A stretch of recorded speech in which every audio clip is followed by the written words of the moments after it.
three bikers at a dusty gas station thought they were being funny, flirting, joking, mocking the quiet woman in uniform who walked past them without a word. But she wasn't just another soldier, she was something else entirely. The kind of woman who didn't raise her voice because she didn't need to. One sentence from her, and the laughter stopped cold. Years later, the story of what she said still echoes through the desert, passed from rider to rider. Who was she?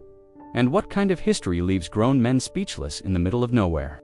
What they found out changed everything. Before we continue with this story, make sure to subscribe to the channel, as we have a special story that'll be released soon.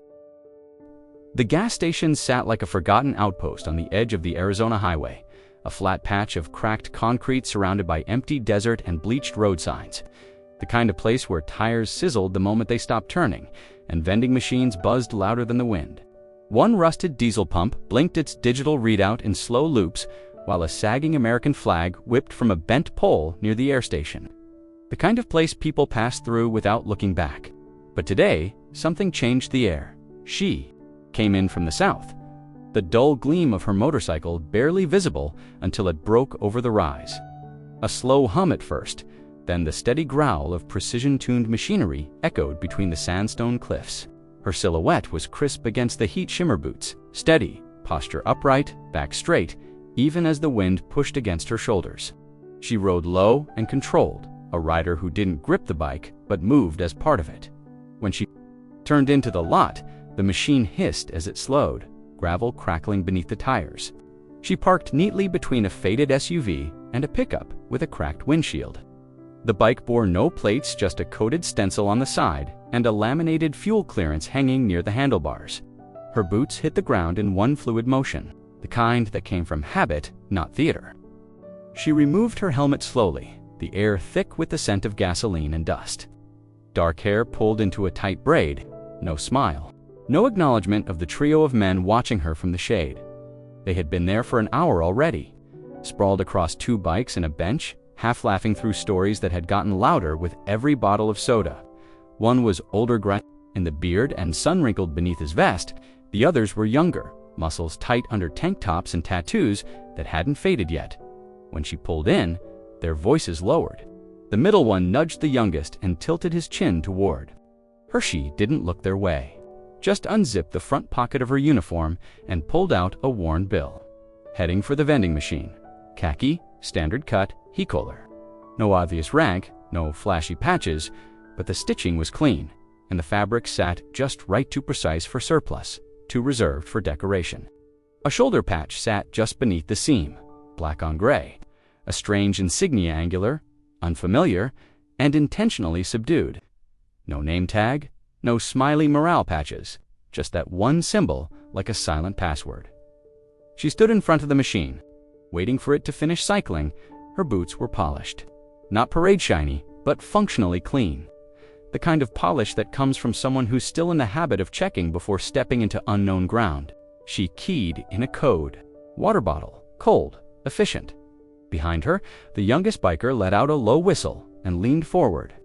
"You know, this ain't the army, right?" he called out. No insult in his tone, just curiosity, and maybe the beginning of something careless. She didn't answer. She didn't even turn. Just took the bottle, twisted it open, and drank. Slow and calm. The kind of drink you take when the day isn't over and you don't plan to linger.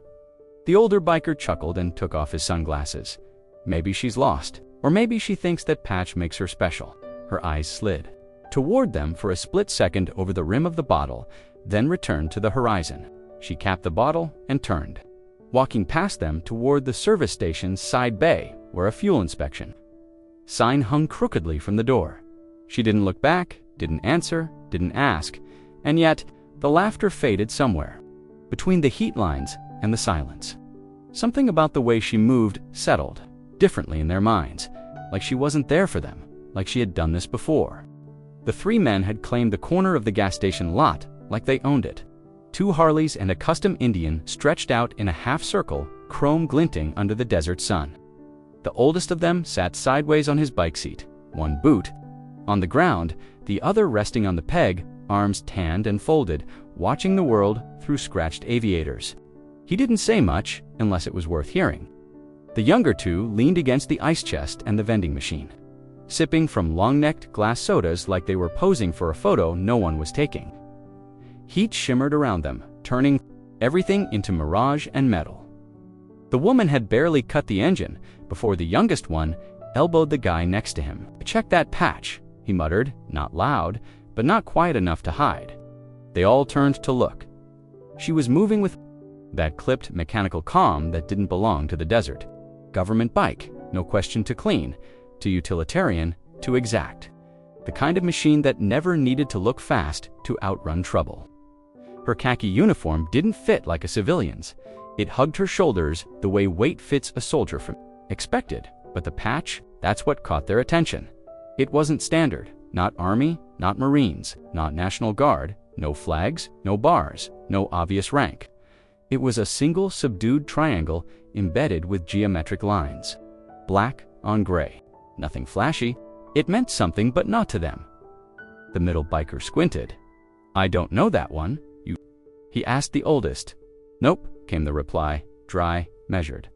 No curiosity in it, just observation. He'd seen a lot combat patches, fake ranger tabs, stolen valor embroidery at truck stops, but this one didn't sit in any of those boxers. He lifted his soda bottle and drank without blinking. "Looks classified." The woman didn't glance their way, but she had registered everything. The angled stance of the one by the vending machine, the way the oldest hadn't shifted since she pulled in, the rhythm of their breathing slowing now. She had a way of walking that made it clear she was done sizing them up long before they started noticing her. The youngest tried again. "Hey," he called out casually, "you with corrections. Looks like one of those highway patrol get-ups." She didn't answer. Her eyes flicked once to the side, behind the lenses of her aviators, then settled forward again. Her hand moved to unzip her saddlebag. Clipboard, inspection form. No hesitation. "She ain't highway anything," the middle one said. "That's not state gear.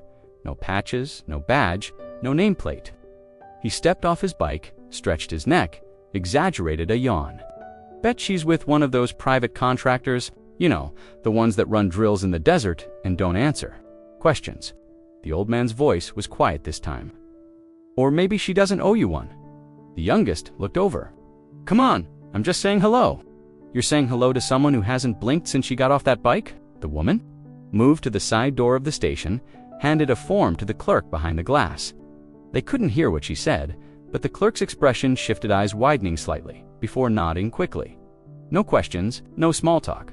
By the time she walked back to the pump bay, her helmet was hooked on her hip, clipboard under one arm, water bottle in her left hand. The sun lit her from behind, casting long lines from her boots. Her braid swung behind her in a way that said nothing about fashion and everything about training. Still, not a single word to them. "She's got the look," the middle one muttered. "Like she's used to not being noticed until it's too late." The old biker didn't respond. He wasn't watching her anymore. He was watching the way the heat didn't seem to touch her, the way she moved with discipline that didn't ask for permission. He finally said, "That patch means something, just not to us." And still she hadn't looked their way. But the tension was starting to rise, not loud, not aggressive, just that unsettled awareness that maybe, just maybe, they were misreading the whole situation. She took off her helmet slowly, letting the heat wrap around her like it had been waiting for her return. The dry air bit at the edges of her jawline as she pulled the strap loose and lifted the matte black shell from her head. Her braid, dark and tight, fell down the center of her back with a precision that didn't come from vanity, but from regulation. There wasn't a strand out of place.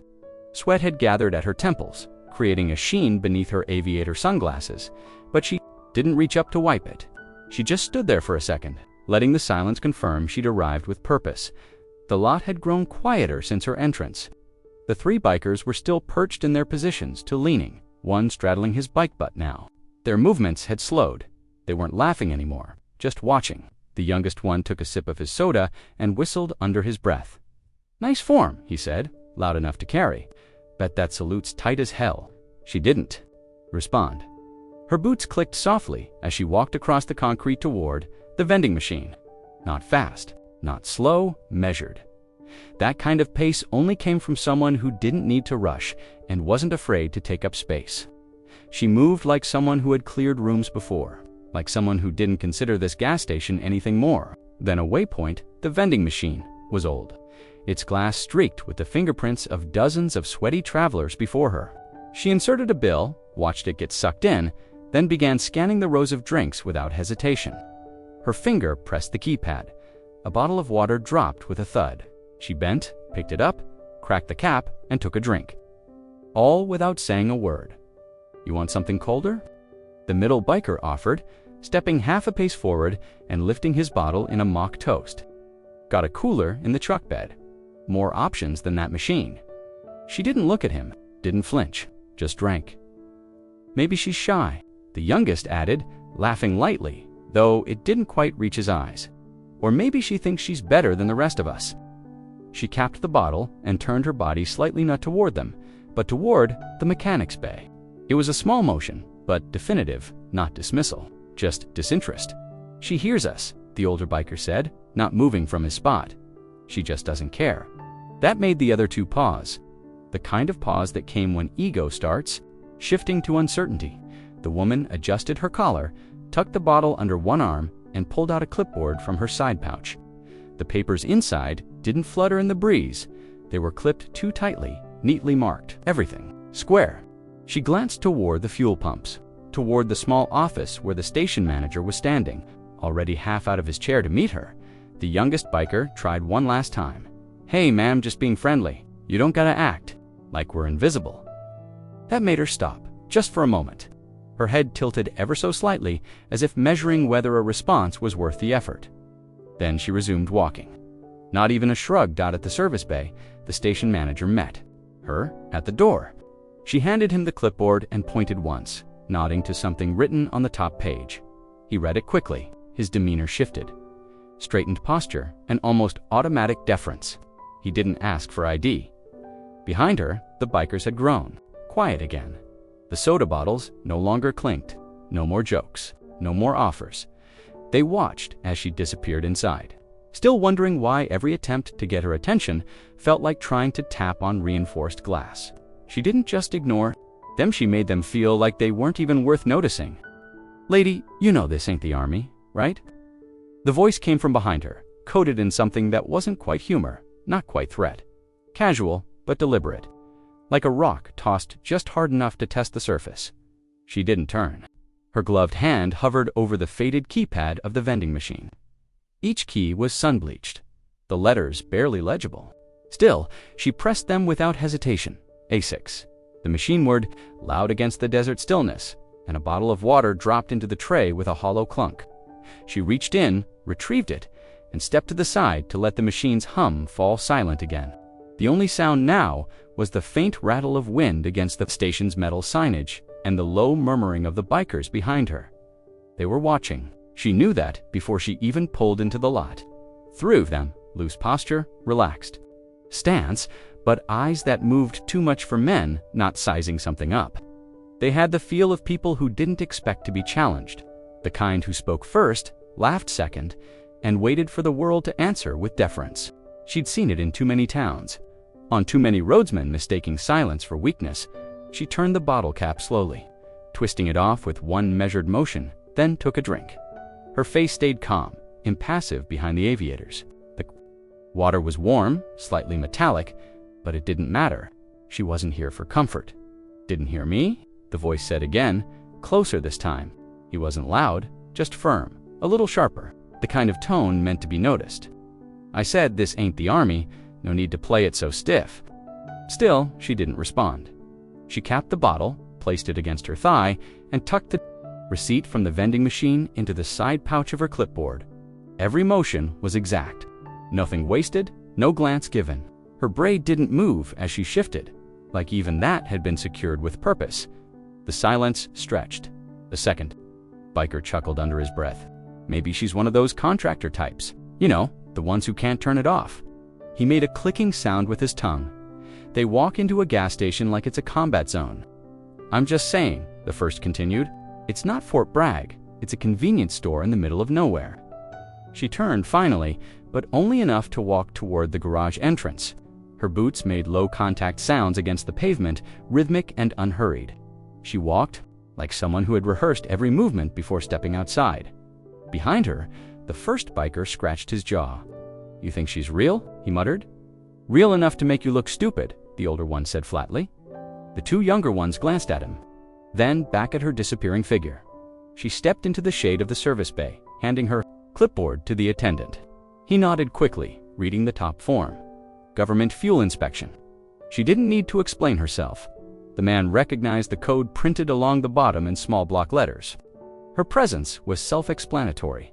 Back out in the heat, the vending machine's buzz filled the space she'd just vacated. She didn't even blink. One of them muttered. "Nope," said the other. "Acted like we weren't even talking."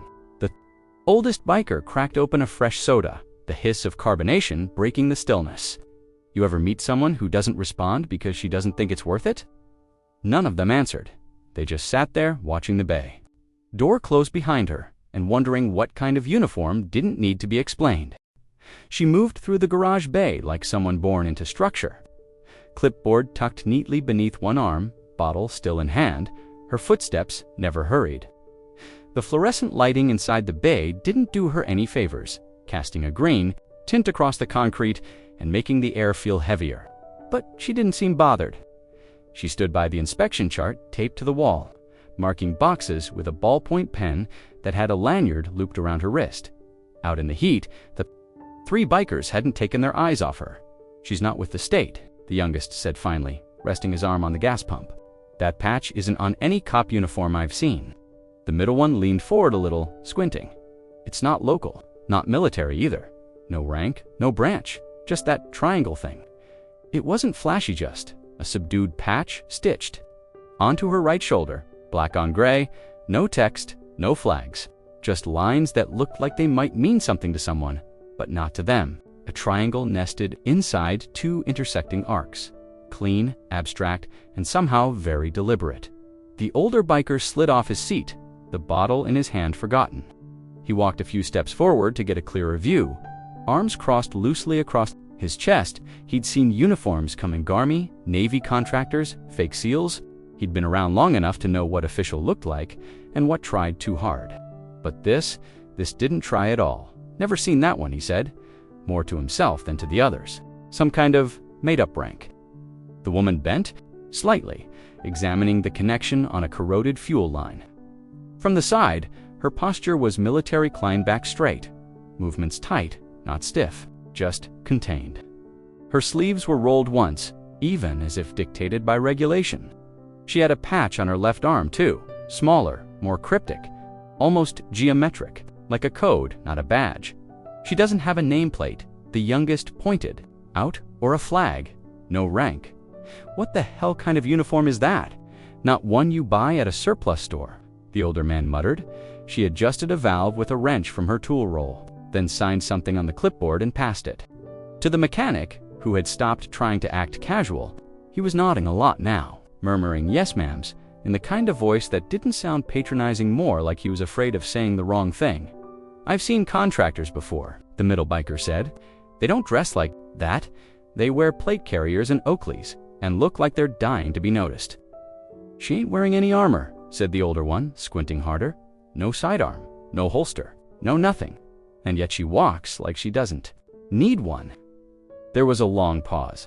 Inside the bay, she removed her gloves and folded them precisely into her helmet. Then she pulled something from her jacket pocket, small black rectangle the size of a deck of cards. She tapped it once. A soft light blinked, then went still. "What's that?" the youngest asked. "Is that a locator?" "Not any civilian model," the older biker answered. "Could be military shoe, could be something else entirely." "She doesn't wear her rank because maybe she doesn't need to," the middle one said. "Or," the older one said, voice low now, "maybe she answers to someone who told her not to wear it." They watched as she walked back toward the vending machine, the same calm gait, like no time had passed. The patch caught the light for just a second, just enough for the edges to glint in a way that made it clear it wasn't decorative. The youngest biker leaned back against the post and exhaled slowly. "You ever feel like we've already lost the argument and we didn't even know we were in one?" None of them laughed this time. "Bet she's just a mall cop with attitude." The youngest one laughed, nudging the middle biker with his elbow. His voice was light, sharp at the edges, the kind of forced humor meant to mask a growing uncertainty. She didn't flinch, didn't shift, didn't even raise her head. She took another drink from the water bottle, the plastic crinkling softly in her grip. The liquid moved down her throat, slow and even. It was the kind of drink you take when you're completely unbothered by the noise around you, the kind of drink that turns silence into power. Then she capped the bottle again, slid it back into the pouch on her hip, and started walking. Not toward them, not away from them. She didn't shift her path to avoid them, didn't adjust her angle to pass around or behind their bikes. She walked the line she had chosen, the same one she was always going to take. Her boots hit the concrete with that low, solid sound. Heel, toe measured even, the kind of steps that don't ask for space but take it. She passed them close enough for them to smell the rubber of her gloves and the dry heat trapped in her uniform, close enough to hear the click of a metal clip on her clipboard, but she didn't glance at them, not once. The youngest biker watched her go, the humor draining from his smirk as quickly as it had come. The others didn't say anything. Not immediately. She walked past the bikes, past the dusty ice chest and the oil-stained strip of pavement that marked the start of the service bay, and turned the corner toward the station's rear lot, where the fuel trucks occasionally parked. She paused for a moment beside a weathered metal box bolted into the ground. She pulled out a small black device flat with an antenna no bigger than a fingertip and slid it into a slot on the panel. A green light blinked once, then twice, then held steady. She waited, then pulled it back out and returned it to her pouch without a word. The middle biker said under his breath, his voice quieter now, "I was kidding." The younger one muttered, "You ever seen a mall cop carry something like that?" the older man asked. They all turned to look again. She was walking back now, moving with the same rhythm, the same disinterest. Her braid swayed against the middle of her back, untouched by the breeze. Her eyes stayed forward, hidden behind lenses that reflected only sky and sun. The mechanic had reappeared in the bay doorway, holding a clipboard with new urgency. He motioned towards something in the back, and she nodded once. The kind of nod that wasn't a yes or a thank you, it was a signal. Affirmation that she'd already assessed what he was asking before he'd even spoken. As she disappeared again into the rear of the service area, the youngest biker exhaled through his teeth. "Thought she was ignoring us." "She is," the older one said, "but not because she's shy." There was no laughter now, just the sound of the wind picking up through the nearby fence, rattling a chain hung between two steel posts. A bird circled above them, slow and wide. The heat had shifted to somehow heavier now, like the air itself had been forced to pay attention. "Maybe she is a mall cop," the youngest added, but the words felt brittle this time. No conviction. "Nah," the older one said again, more to himself than anyone else. "She walks like someone who doesn't need backup." None of them spoke after that. They just sat back down, the bench creaking under the weight of silence, and listened as her footsteps faded into the back of the station like a drumbeat only she knew how to follow. The heat had begun to settle into their bones, that late afternoon kind of heat thick, unmoving, no longer just radiating from the sky but rising from the pavement itself. The silence around the lot had grown heavier too, not total, just still, like the moment before a storm or after a warning. One of those pauses that could shift either way depending on who moved next. She had just finished speaking with the mechanic again, though none of the bikers could hear what was said. The clipboard was back under her arm, the bottle long since tucked away. She stepped out into the sun like she was returning from a private world they weren't invited to see. That's when the biggest of the three moved. He was built broad in the shoulders. Denim stretched across his back, the kind of man who'd once turned heads just by standing up. But there was a restlessness about him now. Not anger, not yet, but something growing between boredom and bruised pride. He stepped forward, off the edge of the bench, where he'd been watching her movements too closely for too long. He called out, voice louder than it needed to be. "Slow down, soldier girl." She kept walking. The gravel under her boots crunched with calm precision. No change in pace, no flinch. Her shadow moved ahead of her along straight, perfectly aligned with the chalky parking lines faded beneath the desert grit. He took another step toward her. wiping his hand on the front of his jeans like he was brushing off dust, but it was just nervous energy. "You too good to talk?" he added, voice pitching upward, a mocking grin starting to spread. The tone was light, but the message behind it, WASN, single quotes, T. She stopped. Just like that, mid-step boot, grounded, shoulders square. She didn't turn right away, let it hang. 1 second, 2. Then she turned her head, just enough that they could see her profile beneath the aviators. The silence tightened. "No," she said. One word, clean, low, like the sound of a closing file. And then she turned forward again and resumed walking. The way she moved after speaking, exactly the same as before, did something unexpected to the atmosphere. It unsettled the space between them, like she'd struck a match and then walked away without looking to see what caught fire. The big man stood still, his hands halfway between his belt loops and his sides. His weight had shifted, just slightly, to the balls of his feet, ready for something. But she didn't offer more. Not a glance, not a threat. Just that one syllable that landed harder than any insult could have. The younger biker muttered, "That was a no with a period, man, not a comma."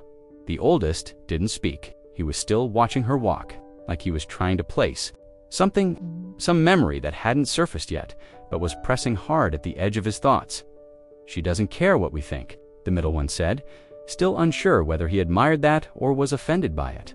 "No," the older biker finally said, almost echoing her, "she doesn't." The big man turned slightly, trying to shake it off, but the energy had shifted. His posture wasn't as sure anymore. There was no comeback ready, no quip to throw after her retreating back, and the part that sat uneasily in his chest was the realization that it hadn't been a retreat at all. She hadn't flinched. She'd just said what needed to be said, then moved on because they weren't a factor in her day, because she didn't need to raise her voice or throw weight around, because she'd already decided exactly how much of her time they were worth. One word, nothing more. And now they were the ones left standing still, trying to make sense of how someone could challenge them without raising a fist, a voice, or even an eyebrow and still walk away winning. The dust swirled behind her as she rounded the far corner of the station lot, heading toward the shaded side where a rusted storage shed and a backup generator sat forgotten. The heat rolled off the pavement, lifting in shimmering waves that made her silhouette ripple as she moved further from them. The only thing that didn't waver was her pace. Clean, measured, constant.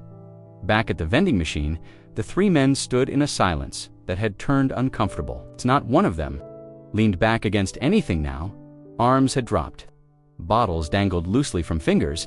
The laughter they'd carried into the afternoon had thinned out, stretched by something they hadn't expected, a woman who said almost nothing but made the air feel heavier with each step she took. The youngest broke first, shifting on his heels. "You ever seen someone walk like that?" he muttered, not really directing the question to anyone, like she knows something we don't. Neither of the others answered immediately. The oldest finally moved, scratching his jaw, gaze still fixed on the spot where she'd disappeared. "Yeah," he said. "A long time ago." The middle biker squinted toward the storage shed. "Like what, cop training?" The old man shook. His head, "Nope, different. Not state, not city, not that kind of training." "What then?" the youngest pressed. The old man didn't answer right away. His eyes were distant now, brows slightly furrowed. His memory was pulling at something not exact, but close. Not a name, a feeling. He'd seen that walk before, but not in a place where soda bottles clinked and vending machines hummed. It had been sand then, not asphalt. The sound of helicopters? In the background, that same quiet authority. Someone trained not to react because reacting gets people killed, he finally said. The words made the other two pause. The youngest frowned. "She doesn't even have a weapon." "Doesn't need one," the old man said. "That's the difference."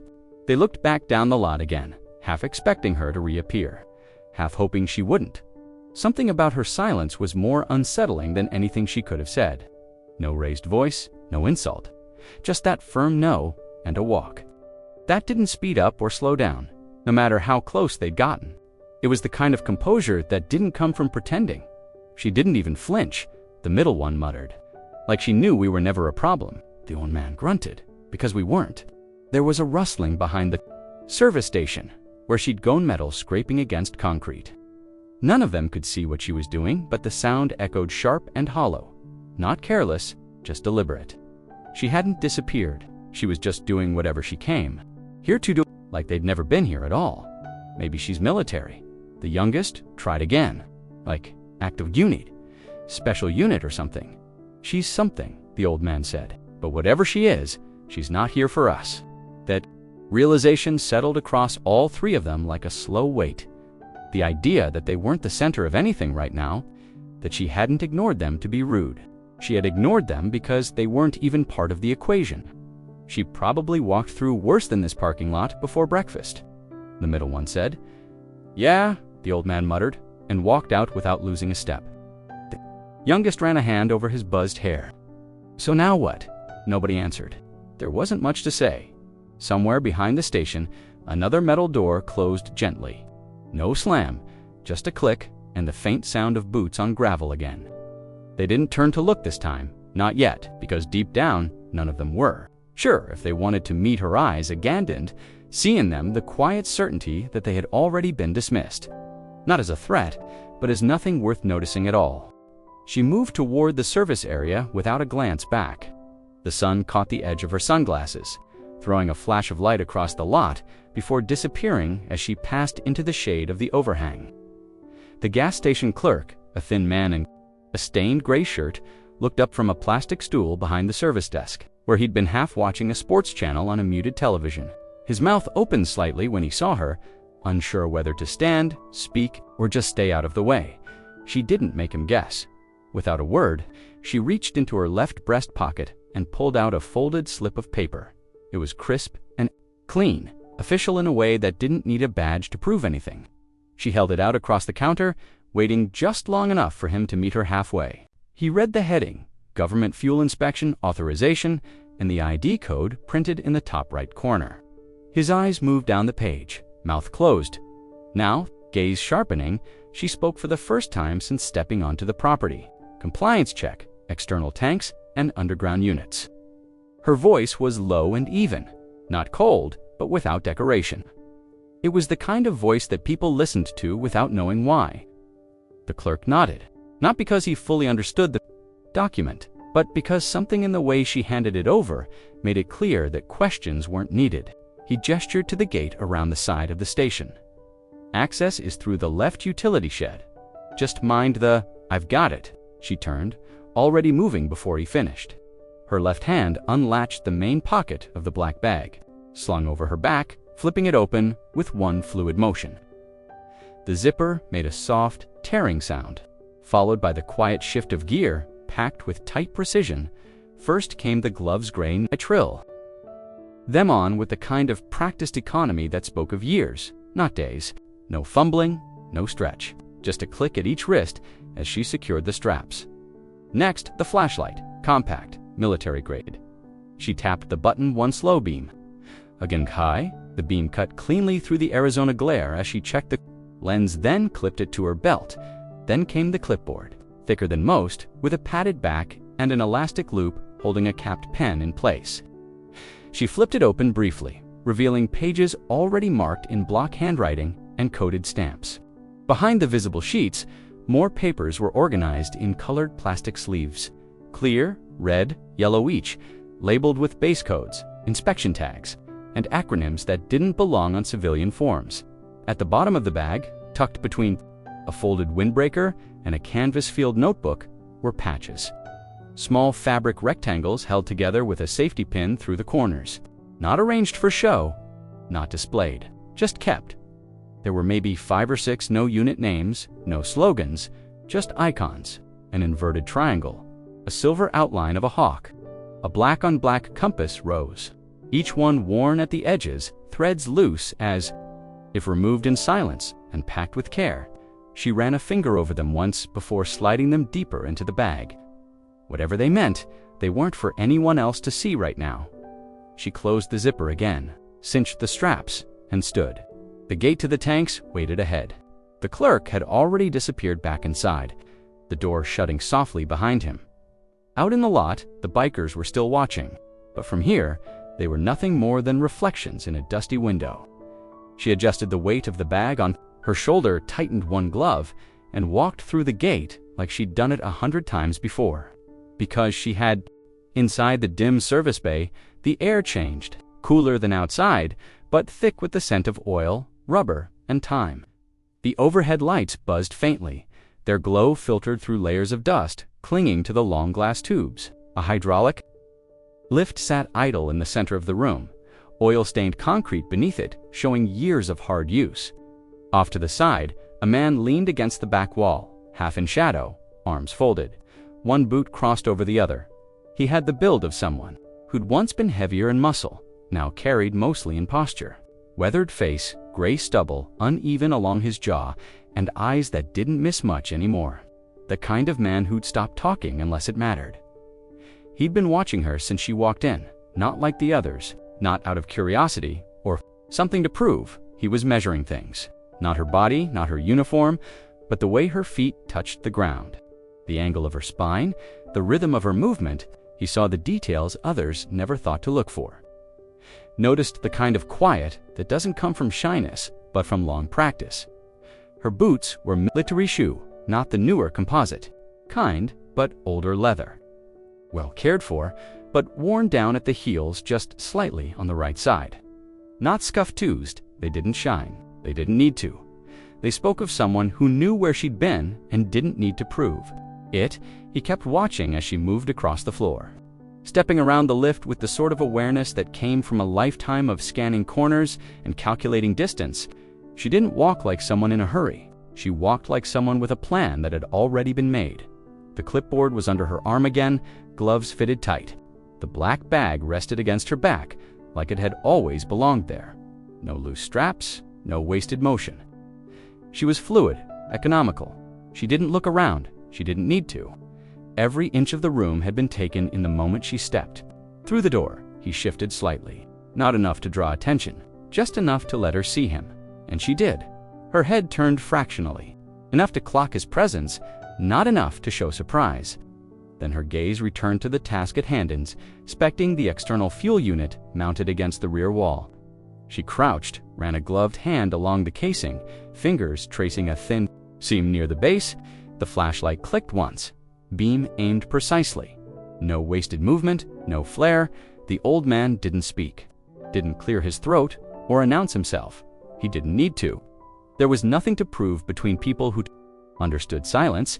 She stood slowly after her inspection, adjusted her grip on the clipboard, then turned fully to face him for the first time.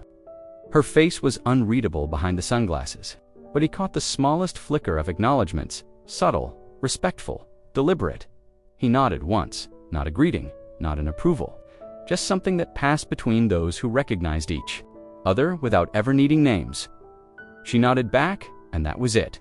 No exchange beyond that, no titles, no salutes. Just a small, silent current of recognition between two people who had seen things most others hadn't.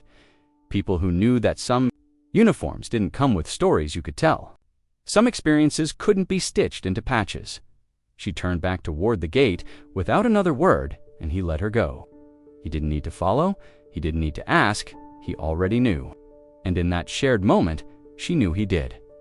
Outside, the wind picked up, rattling the loose chain hanging from the edge of the awning.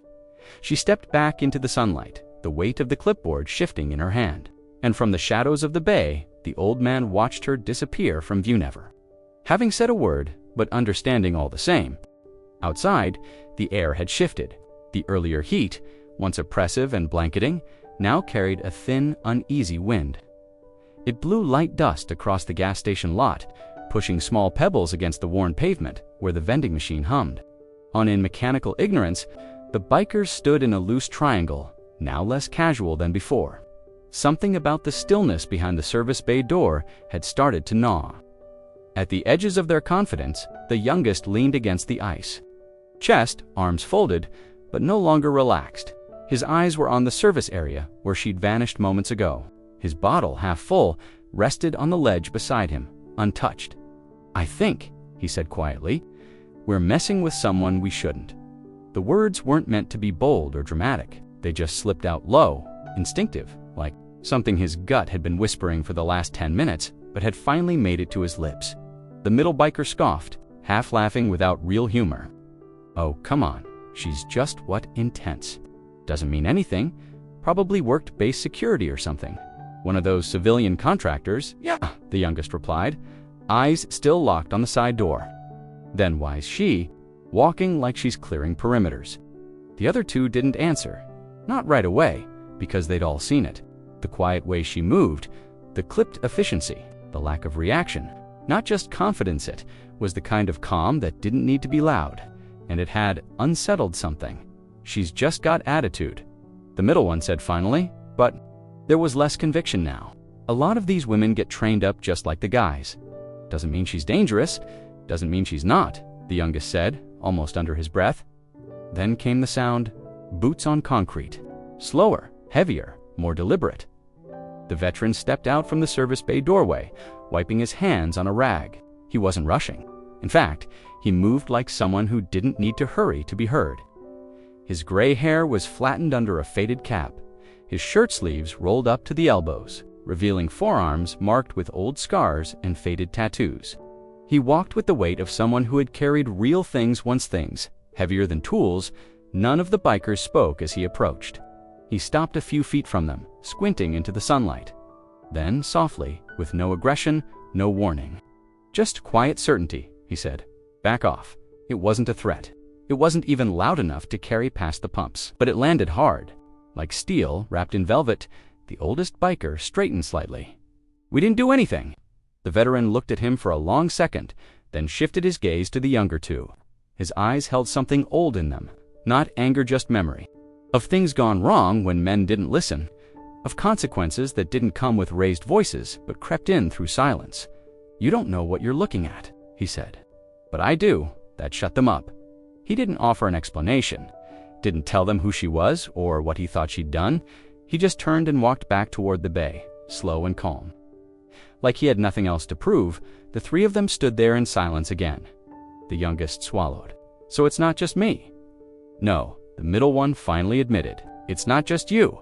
The oldest didn't say anything. He just looked toward the service bay again, and this time, he didn't try to act like he understood her. He just accepted that maybe they weren't supposed to, and for the rest of the afternoon, none of them said another word when she came back into view. The tension hung in the air like cigarette smoke, thin, bitter, and clinging to everything. The wind had settled again, but the silence hadn't.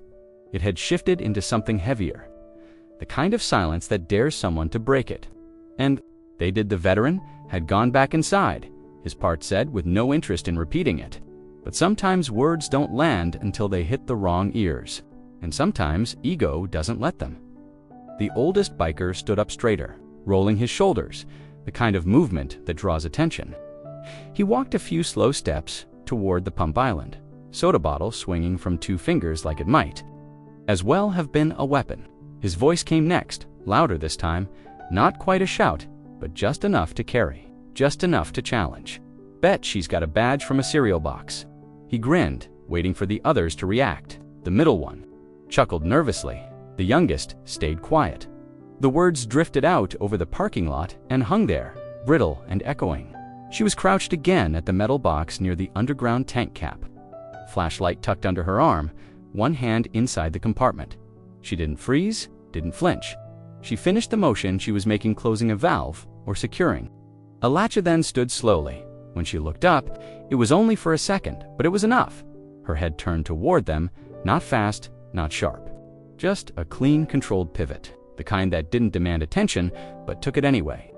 Her aviators caught the sunlight, flashing like polished steel. No expression, no grimace, no heat, just stillness. That terrible, exacting stillness. That comes before something sharp. The oldest biker held her gaze, or tried to, but there was nothing to hold on to. Posture unshaken, no reaction.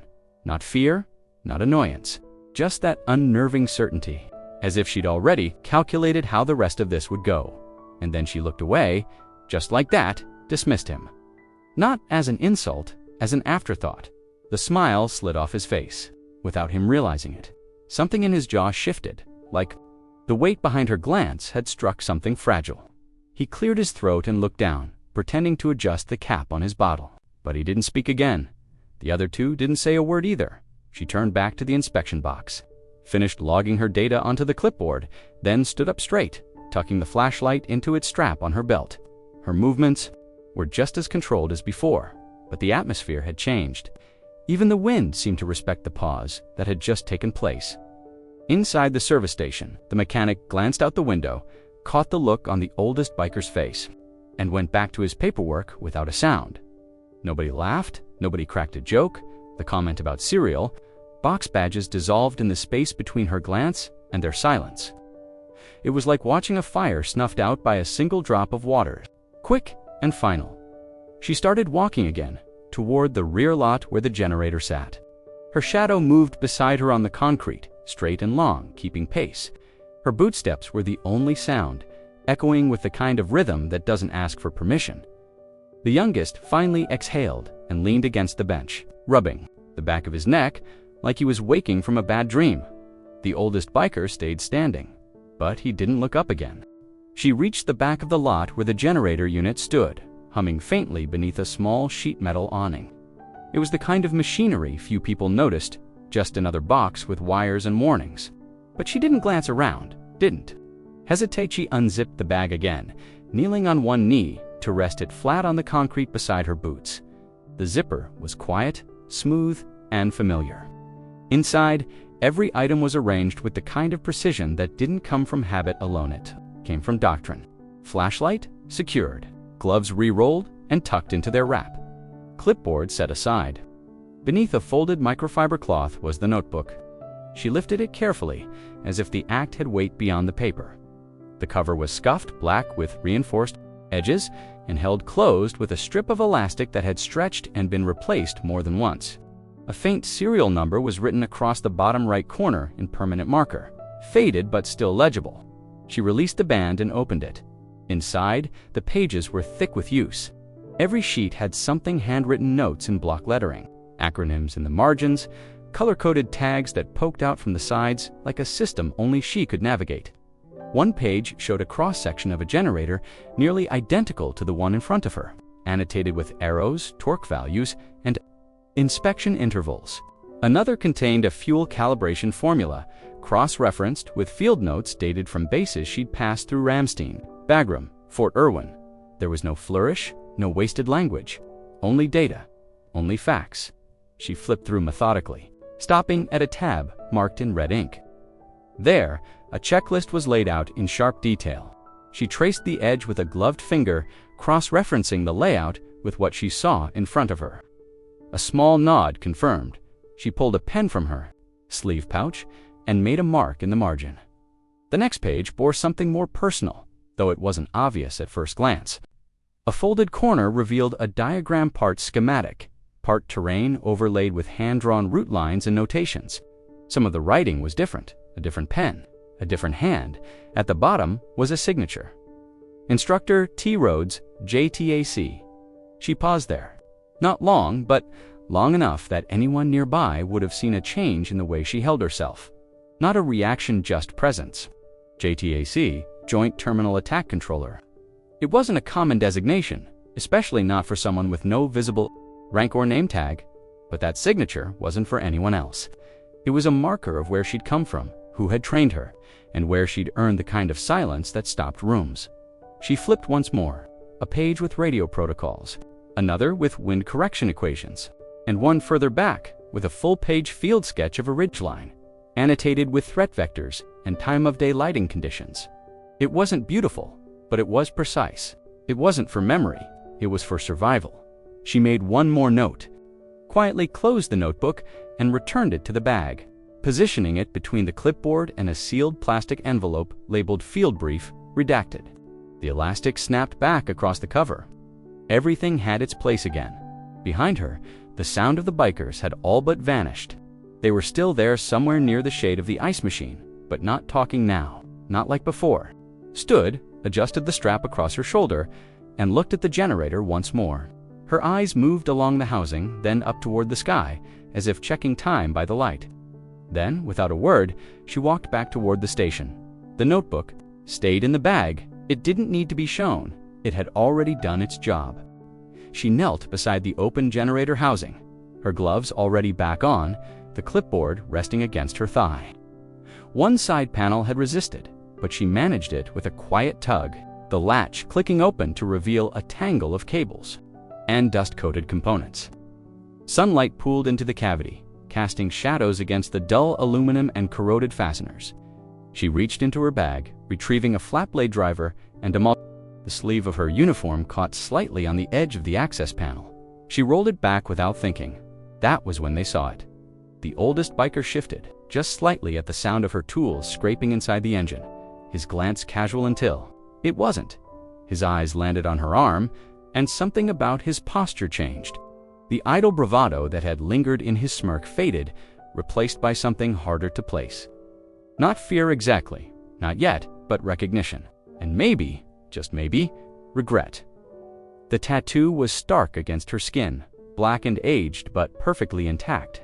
Not decorative, not stylized, no swirls, no embellishments. It was the kind of ink that meant one thing. She had earned it.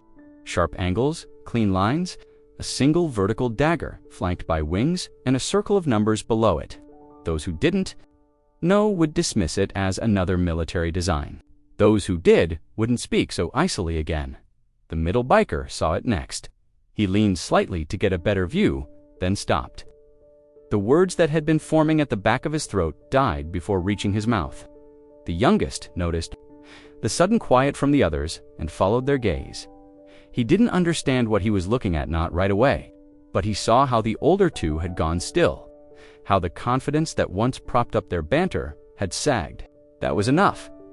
Her fingers moved with precision inside the unit testing voltage points, clearing grit from the contact housing, scribbling data with her left hand without even needing to look at the page. Her forearm flexed with each motion, the ink shifting but never softening. It looked permanent, and it looked earned. None of them knew the full designation behind it, but one of them, years ago, had served just long enough to know the meaning of that mark. Not a common patch, even a public one, a unit that didn't talk, a role that didn't get introduced. Advanced forward observers, advanced coordination, the kind of people who walked alone into places others evacuated from. The biker with the gray in his beard spoke low, barely audible to the others. That's real. The youngest leaned in. What is?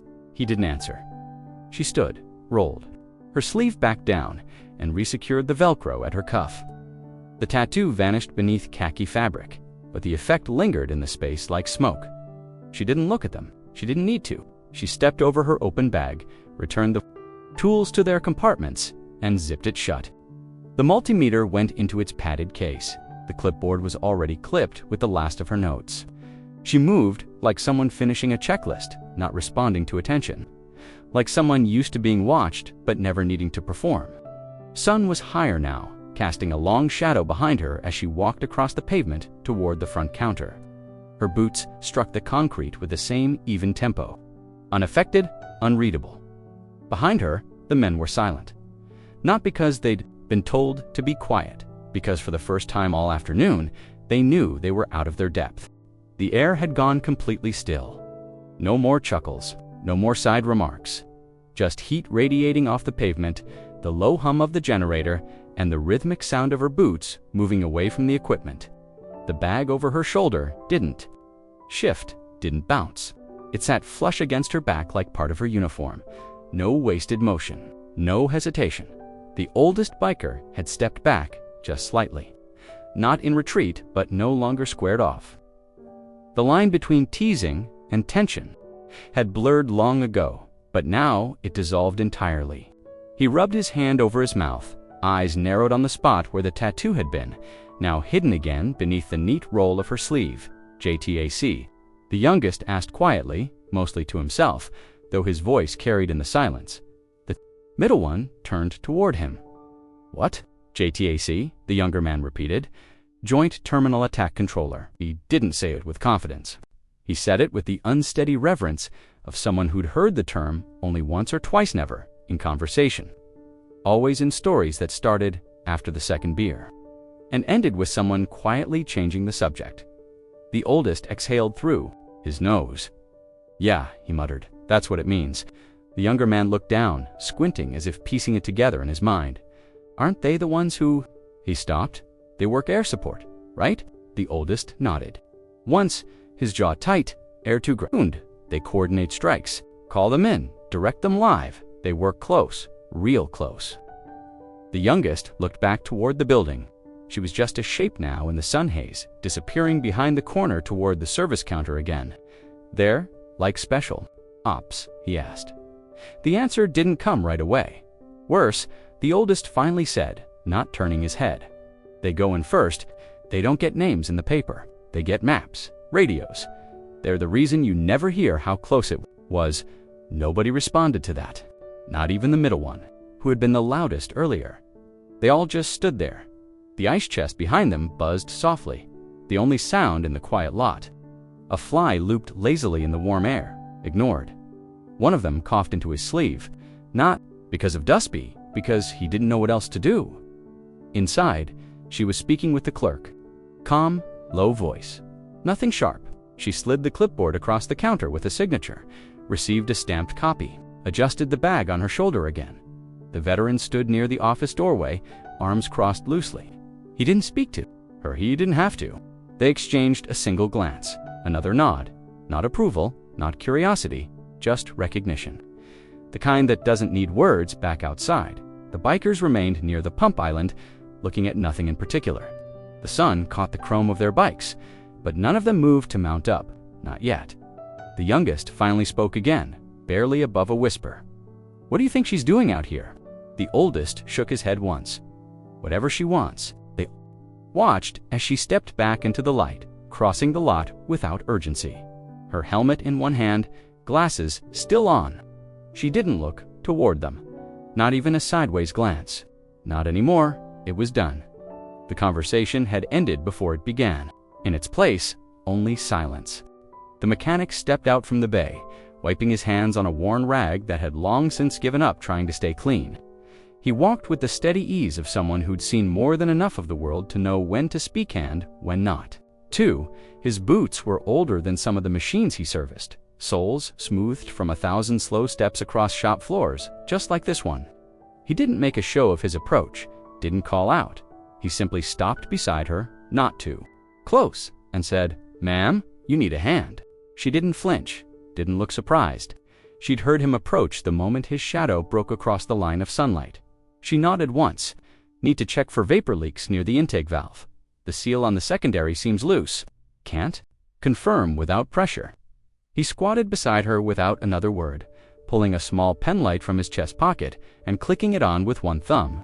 The rag was slung over his shoulder now, forgotten. His hands worked quickly, not from speed, but from certainty. He didn't ask where to begin. She had already said enough. Her tools were spread neatly beside her bag. She passed him the small, handheld sensor for hydrocarbon traces, already calibrated. He took it gently, as if handling someone else's weapon, not someone else's equipment. Their movements were clean, efficient. She held the housing open while he adjusted the position of the vent cap. His fingers traced the tubing, inspecting 4 hairline gaps in the line that the naked eye couldn't catch. She reached for the clipboard again, flipped it open to a technical reference diagram, and held it where the light caught it clearly. He paused, his eyes scanned the page, then darted to the tattoo that had reappeared as her sleeve slipped once more. But he didn't linger.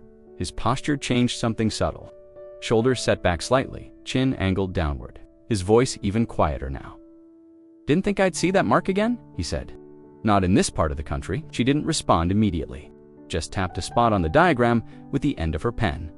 "Line 3 connects under this seal," she said. "If it's leaking, that's where." He gave a low, almost imperceptible nod and adjusted the sensor over the marked joint. A faint click, then a quiet series of beeps.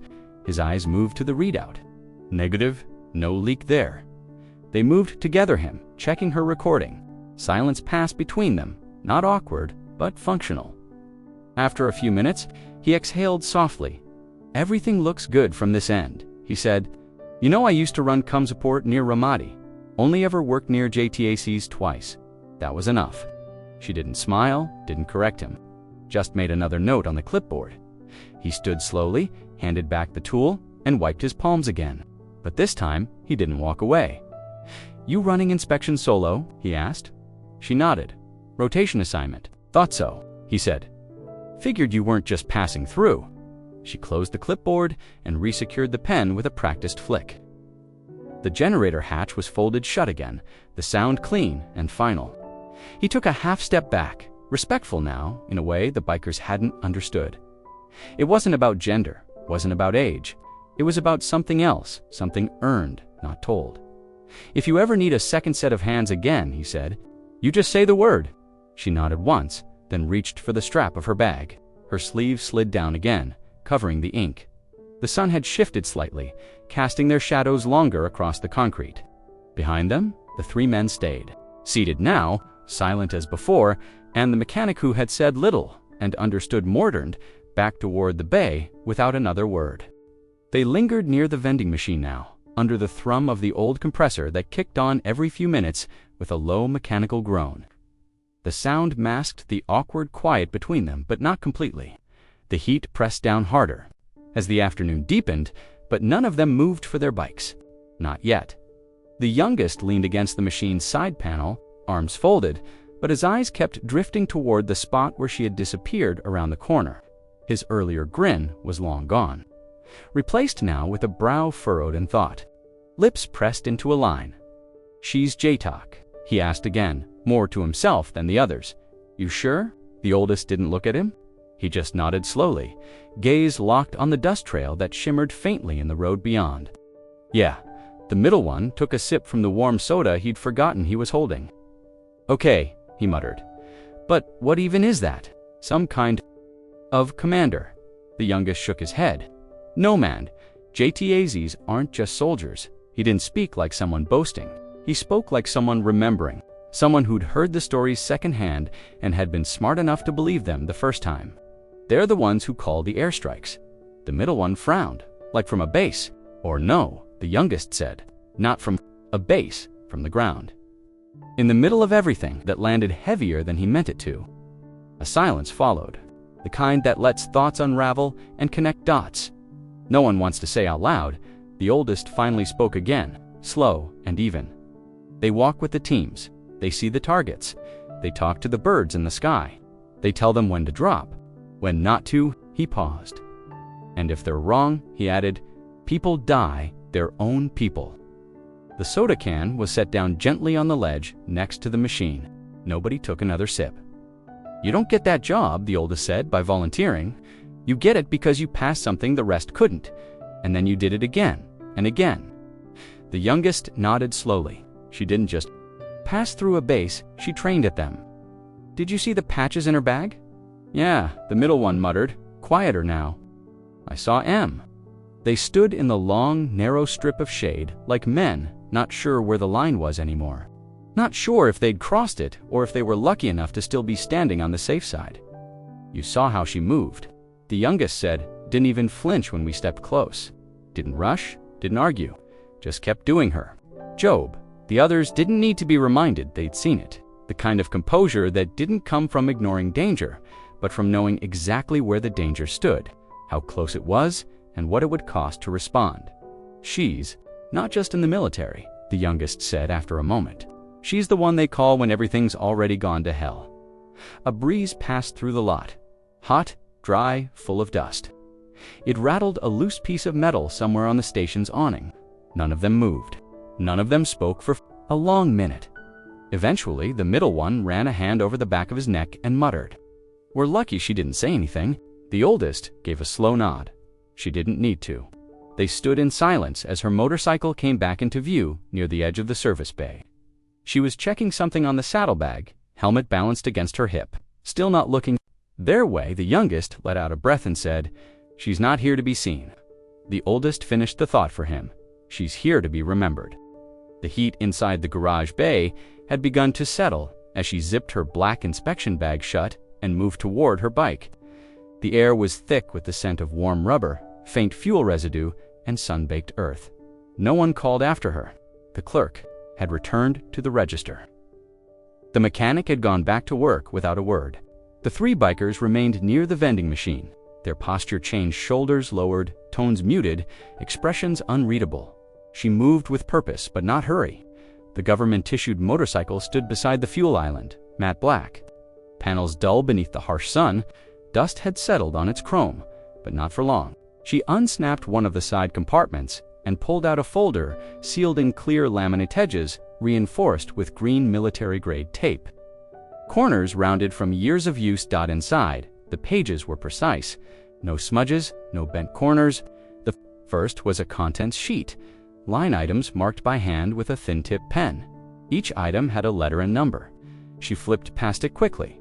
Photographs, dozens, each printed in sharp grayscale. Topographical features, forward operating bases, dry, riverbeds, bridges marked in red. Dates in the margins: 2008, 2010. 2012, one image showed a village clearing. A rooftop circled in ink.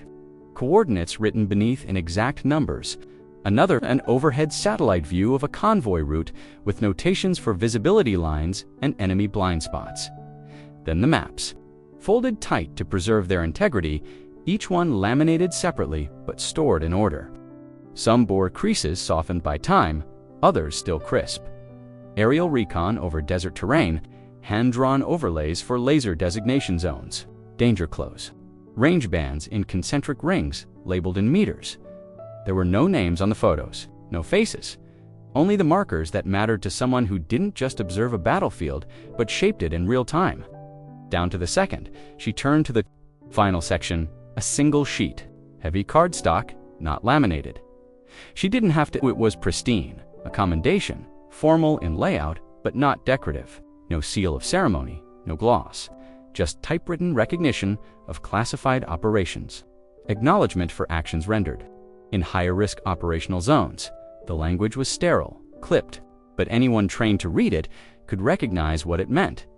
It was signed at the bottom by a 4-star general. The ink was faintly blue, not black. Real pen, not stamp. The name was still legible after all these years. She slid the page back into its protective pocket, aligned the edges of the documents, and sealed the folder again with 2 clicks of the fasteners. No. One watching her could see what she carried, but they didn't need to. She returned the folder to the saddlebag, then took a moment to fasten the strap, pulling it snug so it wouldn't shift in motion. She paused before closing it entirely, fingers resting lightly on the latch. Her eyes scanned the edge of the lot, not hurried, not defensive, just aware. The wind picked up briefly, tugging at the edge of her sleeve. The shadow of the folder still cast across the leather of the seat. Everything she had done here, the inspection, the route, the silence, had been part of a larger rhythm. Just one stop along many. She closed the bag when she straightened up. Her posture was unchanged. Calm, balanced. She reached for her helmet, adjusted the chin strap, and placed it over her braid. The goggles followed. Her face vanished behind mirrored lenses, and the bikers from a distance saw only a figure in uniform standing beside a vehicle that didn't quite belong on a civilian road, but was exactly where it needed to be. The laminated folder remained inside the compartment, but the weight of what it carried had already shifted the air. She stepped out from the shadow of the service bay, her boots hitting the sunlit concrete with a sound that cut through the quiet. The helmet rested under her left arm now, her fingers curled loosely around the strap. The other arm hung at her side, relaxed. She walked back toward the pumps, not quickly, not slowly, just deliberately. Each step light but anchored. The heat shimmered around her, waves of rising distortion bending the edges of her silhouette. She stopped just short of the vending machine, where the 3 men still stood. The silence hadn't lifted. The oldest biker shifted his stance but didn't speak. His eyes flicked to the ground, then back to her face. The youngest one leaned slightly against the machine, not to look cool anymore, just to stay balanced. The middle one had dropped his sunglasses onto his nose, though it did little to hide the discomfort on his face. She turned slowly to face them fully. "You gentlemen have any questions?" Her tone was flat, not sharp, not challenging, but clear. Not a whisper, not a shout. It was the kind of voice that asked once, and only once. The space between them and her felt wider than the 20 feet it was. The youngest swallowed hard. He opened his mouth slightly, then closed it again. His head gave the faintest shake. Not defiance, just an answer. His throat, not to speak, just to do something with the tension in his chest. "No," he said. One word, measured. The weight of it didn't come from volume, but from restraint. She didn't nod, didn't smirk. Just let the silence fill back in around the edges. The sound of a distant diesel engine hummed along the highway. A hawk called overhead, high and indifferent. She tilted her head once, not enough to be called acknowledgement, but enough to signal that the moment had passed. Then she turned away. Her braid swung slightly behind her shoulder. Dust kicked up faintly with each step back to the bike. One gloved hand steadied the helmet, the other reached for the strap of her saddlebag. She moved with the same discipline as before, nothing showy, nothing added for their benefit. Trying to prove anything, the three men watched her with a kind of stillness that didn't come from fear but from realization, the kind that settles in once adrenaline fades and clarity returns. The middle one finally exhaled, low and long, like someone who didn't realize how tightly they'd been holding their breath. The youngest leaned forward a little, elbows on, his knees, eyes still following her. She didn't have to say anything else, he murmured, barely loud enough for the others to hear. "She didn't," the oldest replied, his voice dry. She asked, "That's more than we deserved." The middle one rubbed the back of his neck. "We were jerks, lucky ones," the oldest added. "You don't push someone like that unless you're ready for the answer." She mounted the motorcycle, helmet still off, took one more moment to check the readouts, then slipped the helmet on, the mirrored visor swallowing her face once again. The engine came to life with a low, even growl. Not loud, but unmistakable. She pulled away from the pumps, dust swirling behind her in a widening arc as she turned back toward the main road. No tire squeal, no bravado, just clean momentum. And then she was gone. The bikers stayed where they were, watching the spot where she had vanished onto the horizon. None of them spoke for a long time. Eventually, the youngest straightened up and said, "I'm gonna look up JTACs when I get home." The oldest nodded, almost to himself. "Yeah," he said, "you should." The sound of the motorcycle had long faded, swallowed by the open road and the low hum of the sun overhead. But the silence she left behind stayed heavy. Not the usual quiet of a rural gas station in the heat of afternoon, but something else, something still and stiff, like the kind of silence that settles in a place after something irreversible has happened. None of them spoke. The youngest stared straight ahead, hands braced on his thighs like a school kid who just got called to the front of the class and realized he hadn't done the homework. His soda slipped from his fingers and hit the concrete with a flat thud. It rolled a little, settled against his boot, then leaked a slow trickle of cola that darkened the pavement. The sound barely registered. The middle one rubbed his jaw, scratched behind his ear, then folded his arms, but couldn't seem to settle into the gesture. He shifted his weight, then again. Like the body trying to escape something, the mind already accepted. The oldest stayed perfectly still. Not because he wasn't affected, because he was. His arms were crossed, not out of confidence, but as a brace against the growing realization. Crawling through his chest, the line between joke and mistake had been thin to thin and they'd nearly sprinted across it.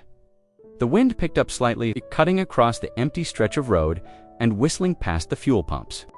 It caught a loose piece of receipt paper that fluttered out from under the vending machine, dancing in tight spirals before disappearing toward the road. A squeaky flag line above the awning snapped once, then again, still no one said a word. The young one finally stood straight, slow and uncertain. He bent to pick up the soda can, wiped it off without really thinking, then dropped it into the trash.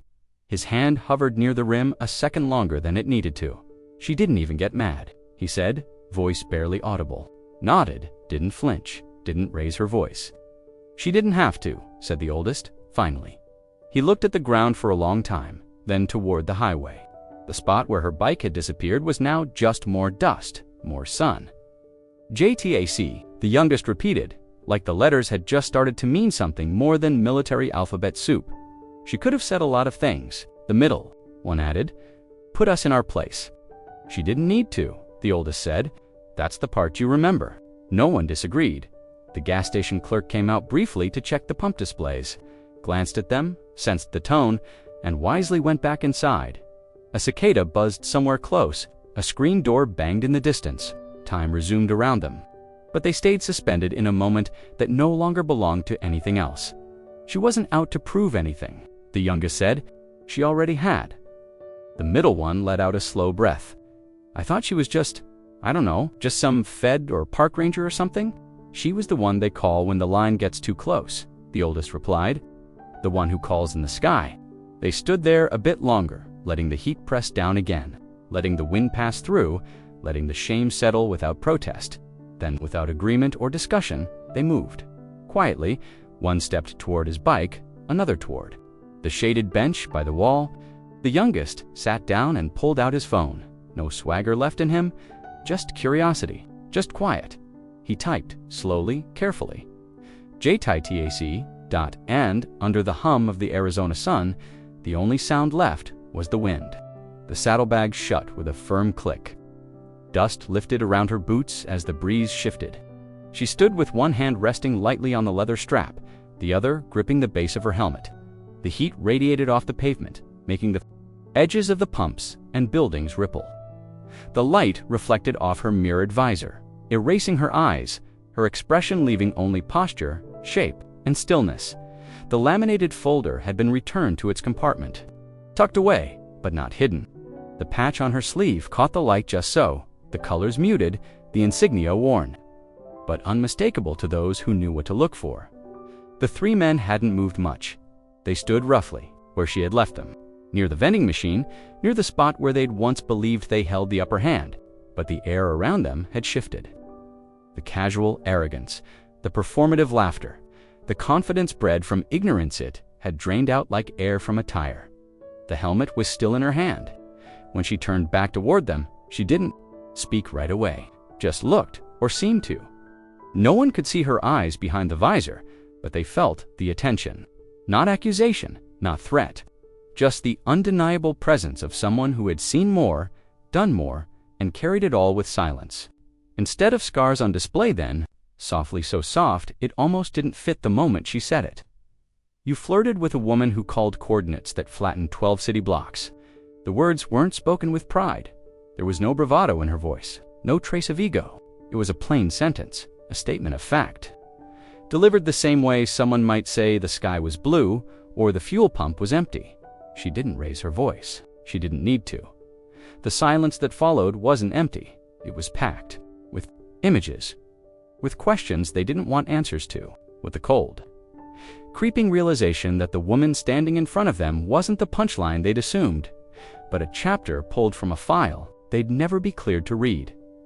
The youngest of the three opened his mouth slightly, then shut it again. No clever comeback, not even an apology, just the hard swallowing of something that wouldn't go down.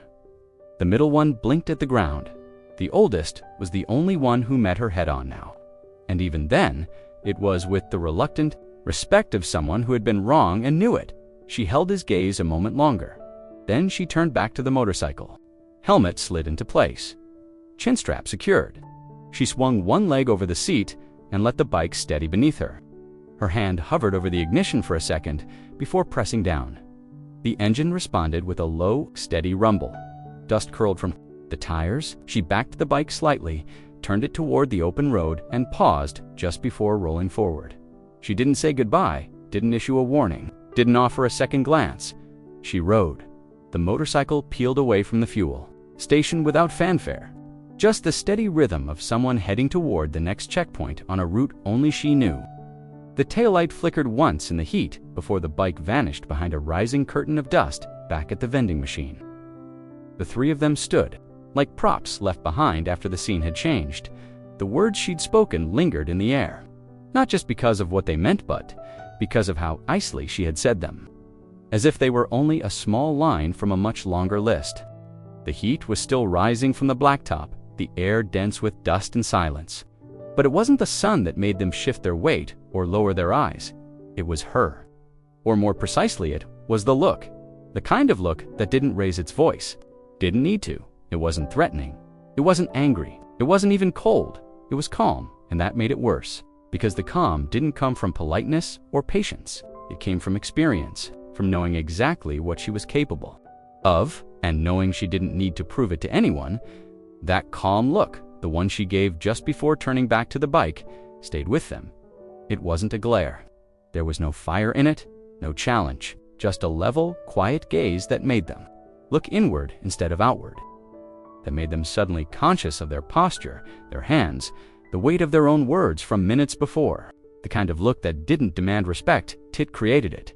She hadn't smiled, hadn't flinched, hadn't responded to any of their bait with even a flicker of offense. Instead, she'd looked at them like she was already 10 steps ahead, like she had mentally filed them under irrelevant and moved on before they'd even known they were in the file. And now, in the aftermath, they weren't thinking about how tough she looked, or what her patch meant, or what kind of clearance you needed to carry laminated aerial recon photos in your saddlebag. They were thinking about that look, that unshaken composure, that quiet measure of a person who had seen worse, faced worse, and walked through it without ceremony. The youngest biker rubbed his hands against his jeans, palms suddenly damp. He didn't say anything, but his jaw flexed, and his gaze kept drifting back to the spot where she'd stood just minutes earlier. The middle one exhaled slowly, arms crossed tighter, now not defensively, but like he was holding something in, something he hadn't expected to feel. When the woman on the motorcycle first pulled up, and the oldest who had laughed the loudest, who had cracked the first joke, was the stillest of all. He wasn't looking at the road anymore. He was looking at the cracked cement beneath his boots, replaying everything, not because he feared her exactly, but because he was now weighing her in a way he hadn't when she walked up, measuring what had been in her silence, what had been in her walk, what had been in that look. She hadn't used her past like a weapon, hadn't thrown her credentials in their faces or listed her accomplishments. That one sentenced 12 City blocks had been less a boast and more a footnote, a reminder, not of what she'd done, but of what they didn't understand. And then she had looked at them not like someone waiting for a reaction, but like someone who had already finished her part of the conversation and was offering them a final moment. To catch up, they hadn't. Now, in the stillness, it hit harder than anything else might have. The reminder that real authority doesn't come from volume. It comes from presence, from discipline, from the kind of calm that makes others question their own footing. That's what her look had done. Not scared them, just paused them, made them aware of their own noise, made them realize how loud you have to be when you have nothing behind you, and how quiet someone can be when they've already walked through fire. The soda on the pavement had dried into a sticky ring. The vending machine hummed. The flag above flapped once in the wind, but none of them moved, because the longer they stood there, the more that look followed them. Not because it was memorable, but because it was unshakable. The engine gave off a steady, low growl as she mounted the bike again. Her movements were smooth, economical habit, not performance. One gloved hand reached for the handlebar, the other flicked the visor down in a single motion. The boots planted, firm, weight evenly distributed. The moment looked unremarkable to anyone just passing by, but for the three men by the vending machine, it was anything but. As she turned the key and adjusted the mirrors, their eyes dropped to the back of the motorcycle.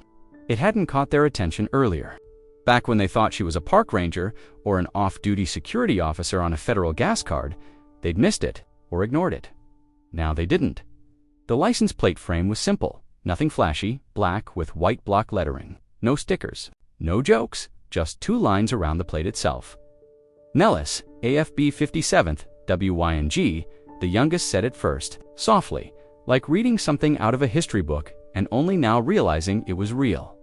Isn't that the oldest? Nodded. Yeah, all three stared at it. The letters weren't mysterious anymore. They'd heard enough in the last half hour to connect the dots. The patch, the clipboard, the tattoo, the silence, and now this. The license plate didn't need a military rank or slogan. Those two words alone carried weight. Nellis Air Force Base wasn't just another installation. It was the center of the Air Force's most advanced training operations. It was where the best went after they'd already proven they were better than most. Where air superiority wasn't discussed, it was perfected. And the 57th Wing, that wasn't admin work. That was weapons school, tactical development, air-ground integration, WARFIGHTERS.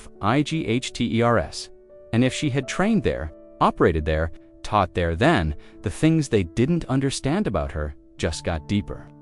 The youngest shifted, folding his arms but not quite knowing what to do with them. That's where they run red flag, right? Yeah, said the middle one, quieter than he'd spoken all day. Live combat simulations, joint training, they fly the real stuff there, and JTACs work with them. The oldest didn't answer right away. He just stared at the plate. Then finally, they don't just work with them, they coordinate it. They run the scenarios, they call it in. That's what she meant by 12 city blocks. That's not a metaphor. No one spoke for a moment. Just the rumble of the engine and the wind brushing through dry grass along the side of the lot. She didn't look back, didn't turn to make eye contact. Didn't need to. She adjusted the rearview mirror, tapped something into the small GPS mounted on her dash, then shifted slightly forward on the seat. The weight of that plate frame hung heavier than any uniform. It wasn't about where she had been stationed. It was about what that base represented. It was the training ground for precision warfare, the kind of place where decisions were measured in meters and seconds, and people like her had to be exact. The silence from earlier had matured into something different now. Not discomfort, not embarrassment, something like reverence. Though none of them would use the word out loud, the youngest took a step forward. Not because he planned to say anything, but because he needed to move, to process. His hand brushed against the vending machine. They watched her pull out of the service lane, tires crackling on gravel before catching pavement. Her bike didn't roar it, purred, controlled, confident, clean. The plate frame was the last thing they saw before she rounded the bend, and when the dust settled and the lot grew still again, no one made a sound, because now they knew exactly what those 2 lines on the plate meant, and they knew why she never needed to raise her voice. The engine's hum faded into the distance, swallowed by the stretch of highway and the Arizona sun. The dust she'd left in her wake hung lazily in the air, catching the light like particles in an old film reel. The gas station lot, moments ago, a place of smirks and swagger, now stood in uneasy silence. No one moved right away. The vending machine continued its idle worry, a subtle soundtrack to the change that had just taken place. The wind picked up slightly, shifting the dust across the asphalt in short, spiraling trails. It was as if the entire space exhaled, only now aware of the weight it had been holding. The youngest of the 3 bikers reached up and slowly removed his sunglasses. His face, now bare to the sun, looked older somehow, not lined with age, but with realization. His jaw tightened. He blinked a few times, not from light, but from something settling inside. "Jesus," he muttered, his voice low, almost reverent. None of the others replied. The words didn't ask for agreement. They just marked the shift. Just minutes ago, laughter had rung out under this same sun. Loud, unchecked, aimed at the woman who had pulled into their space, like she didn't know what kind of game she was. Walking into, they had spoken in half-jokes and louder than necessary confidence, assuming they were the story here. They weren't. Now, in her absence, something lingered.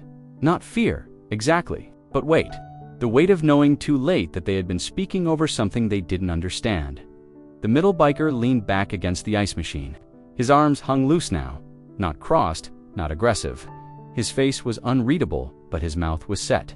He tapped his boot against the ground once, as if trying to shake something off. "It didn't work. She didn't even look mad," he said finally. The oldest one just nodded. It was the only thing he'd done in several minutes. No comment, no sarcasm, just a slow nod, like someone finally seeing the end of a story he'd misread from the start. That calm, that precision, they hadn't recognized it for what it was, not at first.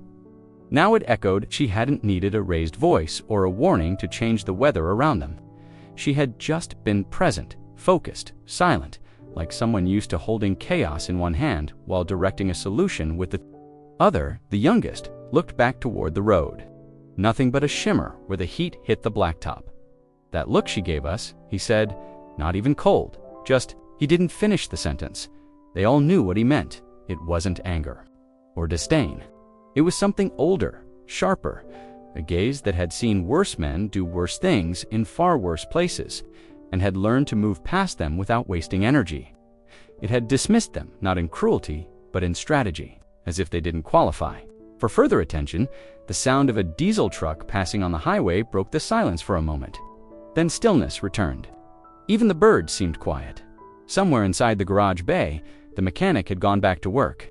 The clang of tools and the low murmur of radio static bled into the quiet. But the bikers hadn't moved. The shift wasn't just in the air, it was in them. The youngest put his sunglasses back on slowly, but the gesture lacked its earlier edge. He adjusted his stance, then glanced again at the place where her bike had been parked, where she had stood, where everything had tilted. "She saw us," he said, "really saw us, and didn't care." And in that moment, under the desert sun, they all understood the same thing without saying it. This wasn't about being outmatched. It was about being irrelevant, and the air would stay changed long after she was gone. The sun had crept a little higher, baking the dust into the seams of the concrete. The wind had stilled. The vending machine continued its quiet drone. Then came the sharp click of her glove, adjusting the throttle. A subtle but final sound in the stillness. She moved without hurry. No wasted motion, no dramatic flair. Just precision, practiced and ingrained. One leg swung over the motorcycle as though the weight of the day had barely touched her. Her boots found the footrests with ease. The black bag was clipped into place. At her side, the saddlebag sealed, every item accounted for. Then, the helmet, she lifted it in one hand, the shape catching the desert sun, visor glinting for a split second before she slid it on. No hesitation, no fidgeting. It fit like a second skin. Her braid tucked cleanly beneath it as she secured the strap. Then came the aviators already perched on the collar of her uniform, now pulled into place over the smoked visor like a final seal. No expression visible now, no hint of her eyes. She reached forward, flipped the kill switch to run, and thumbed the ignition. The engine roared to life, not aggressively, but with an even deep resonance. It was clean, strong, calibrated, the kind of sound that didn't demand attention but held it anyway. It cut through the silence without breaking it, folding itself into the atmosphere like a natural part of the place. From across the lot, the mechanic looked up from his work. He didn't wave. She didn't speak. It was just a glance, a nod, a mutual recognition that nothing more needed to be said. He'd known from the moment she stepped into the bay, something in the way she moved. The posture, the absence of explanation, the depth behind her silence. A man like him didn't need to ask questions when the answers were already there, stitched into the way a person carried themselves. He simply met her gaze and gave one small nod in return. That was it. No salutes, no thank yous, no farewells. She turned back toward the road, rolled her shoulders once beneath the khaki uniform, and twisted the throttle slightly, just enough to prepare the engine. The tires shifted their weight. Gravel crunched faintly beneath them. Behind her, the bikers didn't move. They stood still, held in place by something they couldn't articulate. Not fear, not awe, but a tension of acknowledgement, the kind that settled slowly, like dust finally touching ground. They'd watched her arrive thinking she was just passing through, a woman alone, in uniform, in the middle of nowhere. They thought they understood what that meant. Now, as the sun outlined her in light and heat, shimmered off the road ahead, they realized they hadn't understood anything at all. She gave no parting glance, no final word. Her posture said everything mission complete, moving forward. One final breath passed. As she pulled the clutch and eased onto the exit lane, her silhouette framed by the open stretch of desert highway. The road, flat and waiting, offered no resistance. She accelerated slowly at first, tires gripping the sun-baked asphalt. Then, with a shift of the wrist, the motorcycle surged forward, clean and steady. The sound of the engine faded quickly into the distance, swallowed by wind and horizon. And just like that, she was gone. No one watching said a word, because there wasn't one that fit. The echo rolled across the parking lot in a smooth, measured tonneau, sharp revs. No dramatic tire spin, just a controlled, unmistakable hum that carried itself between the pumps. Across the faded yellow parking lines and into the memory of everyone standing there, it wasn't loud, but it lingered, the kind of sound that didn't fight for space, it owned it. She was already gone, a disappearing figure on the long stretch of road, but the bike's presence remained. Not just the sound of the engine, but the silence that followed. That clean mechanical purr, now receding, had spoken more clearly than any of them expected. No one dared speak over it, not even when the final vibration faded into the desert. The air seemed different, like it had passed through something rare and hadn't caught up with itself yet. The quiet wasn't empty. It was full of something. No one quite wanted to name. At the vending machine. The youngest biker tilted his head slightly, as if expecting her to loop back to say something else. But the road remained empty. Nothing on the horizon. No dust cloud.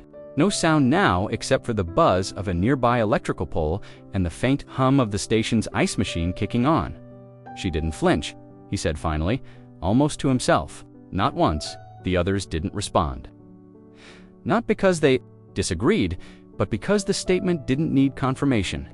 Everything about her had been like that, measured, intentional. Every movement done without apology or excess. She hadn't needed to raise her voice. She hadn't needed to do anything, really, except exist. That was what made the echo so loud, even now.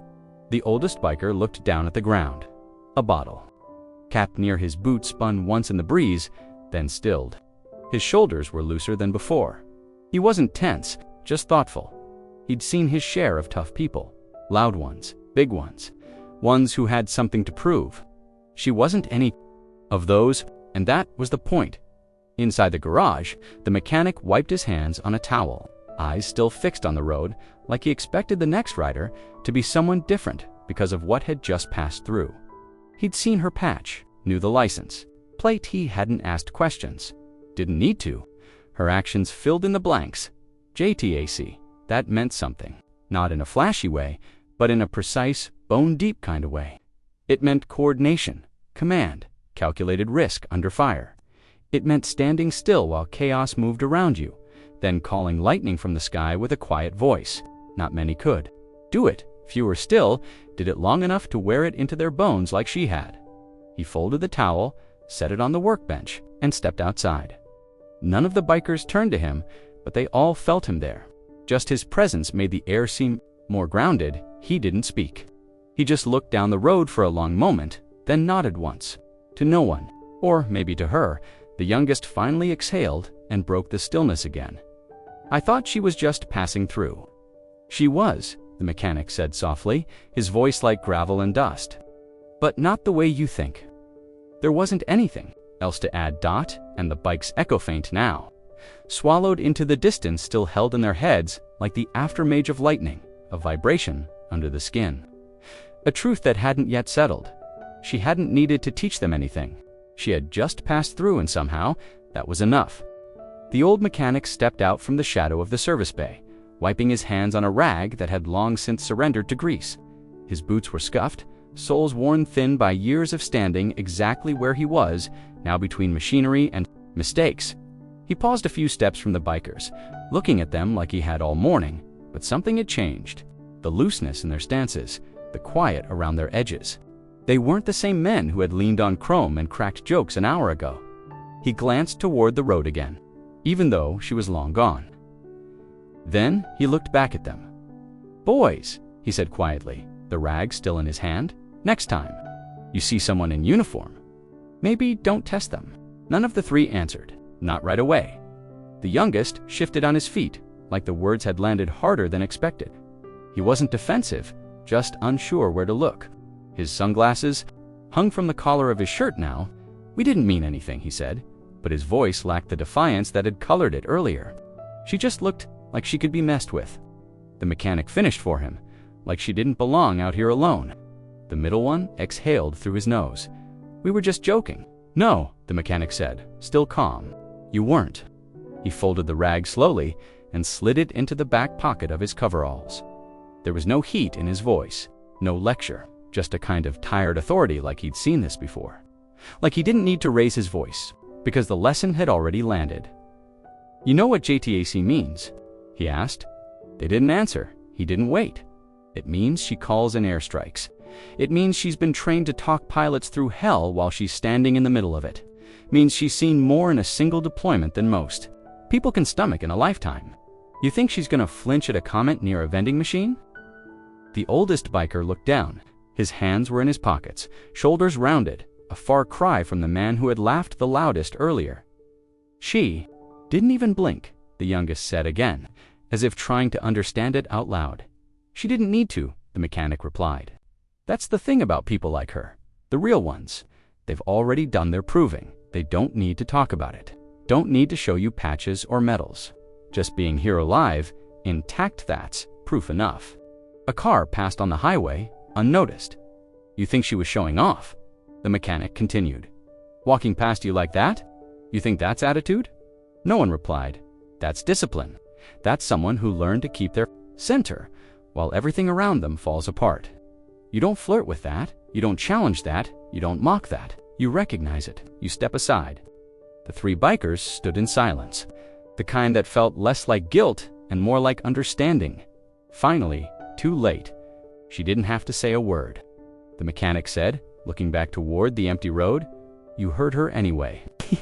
Gave one last nod, like he was sealing something, then turned and walked back into the garage. The door creaked behind him, then shut with a gentle finality. The bikers stayed where they were. None of them touched their drinks. None of them joked. The sun had shifted a little higher. The wind picked up again. The silence held for longer than anyone expected. It wasn't uncomfortable, it was something heavier than that, something closer to acknowledgement. The kind of silence that only comes after a line has been crossed, not loudly, but subtly. Not with force, but with ignorance. They had joked, they had smirked, and now they stood in the residue of a moment they hadn't seen coming. The youngest of the three shifted first. His boots scraped lightly on the concrete near the vending machine. His voice came low, almost hesitant, like he was still working. Out the thought as he spoke, JTACs, he said, trailing off, then tried again. "They're not even supposed to be near the front unless things are already on fire." No one corrected him. No one scoffed. The words landed like a final puzzle piece. He looked to the others, not for approval, but to confirm the shared understanding. The oldest one nodded once, very slow.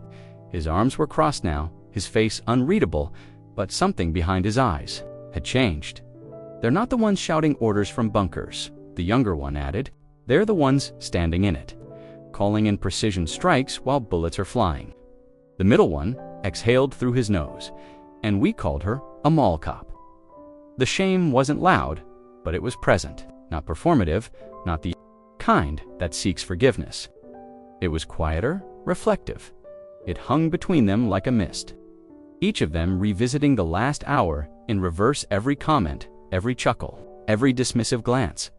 "She didn't even look at us," the youngest said again. "Not really." "She didn't have to," the older one replied. "We didn't matter. That wasn't bitterness. It was clarity." A hard truth wrapped in simple language. He pulled off his sunglasses, finally, wiping the lenses with the hem of his shirt, more to give his hands something to do than out of necessity. His voice was steady, but quieter now. "You don't walk like that unless you've carried people, unless you've walked back from something you weren't sure you'd survive." No one argued. "And she had that notebook," the middle one said suddenly. "Those diagrams? That's signature. Instructor, that's not someone fresh out of boot camp. She trains others how to survive," the oldest one said. "How to move under fire, how to call down support. You can't fake that." There was a long pause. The wind picked up again, tossing grit across the asphalt, tugging at the edge of a paper cup someone had left near the pumps. It rolled a few inches, then settled again. "She wasn't angry," the youngest said after a moment. "She didn't correct us, didn't even flinch when we laughed." "No," the middle one said. "She's seen worse. She expected it," the oldest finished. That line lingered longer than any of the others. She had expected it. Not because she was weak or unsure of herself, but because this wasn't the first time strangers had underestimated her, judged her by the way she looked, the way she stood, the way she refused to respond.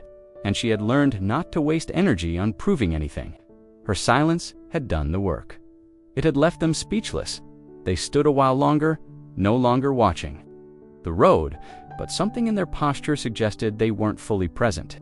Each man in his own head, replaying a moment that had turned quietly, completely.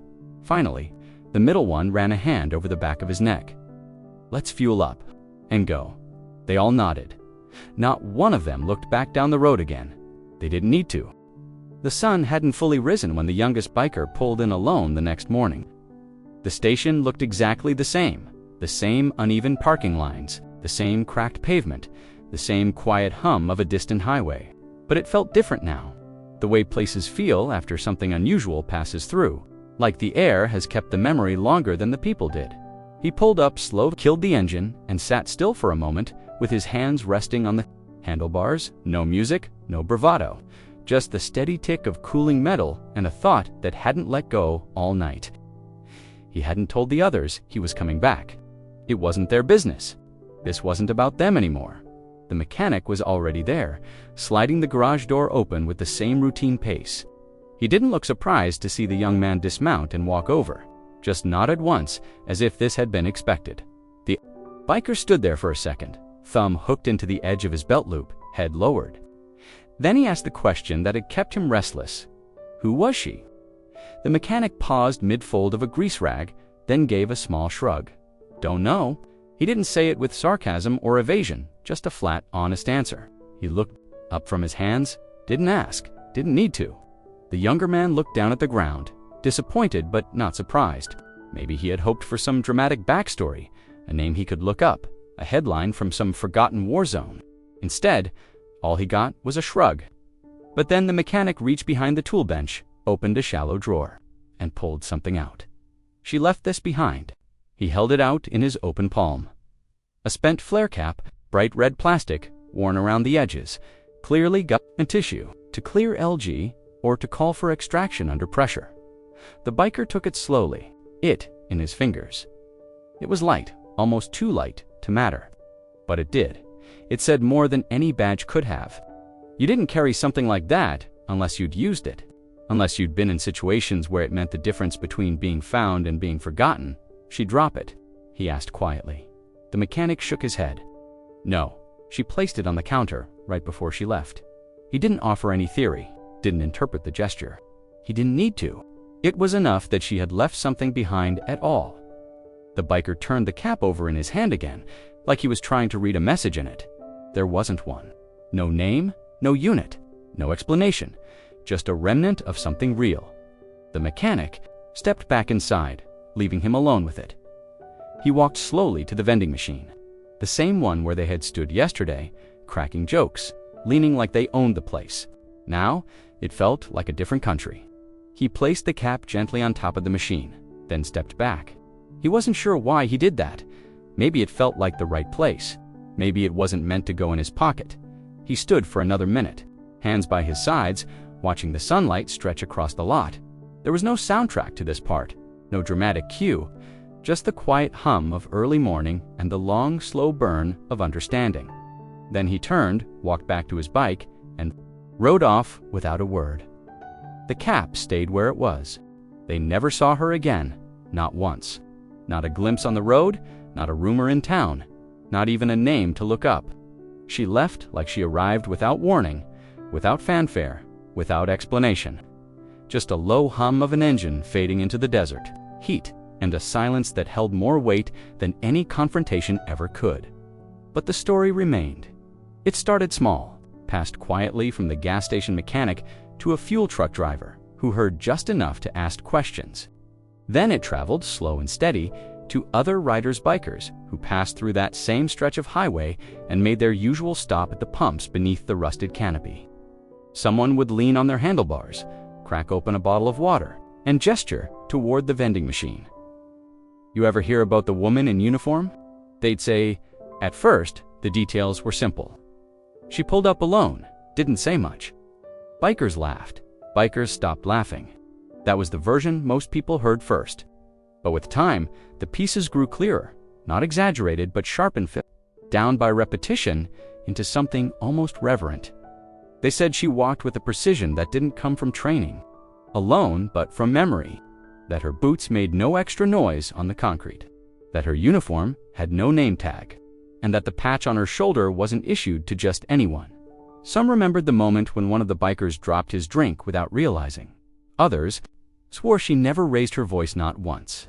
Just one sentence, spoken flatly, like she was reading a weather report. You flirted with a woman who called coordinates that flattened 12 city blocks. That was the line that got passed down the most. No one ever forgot it, not because of the drama, but because of what it didn't say. It didn't threaten. It didn't boast.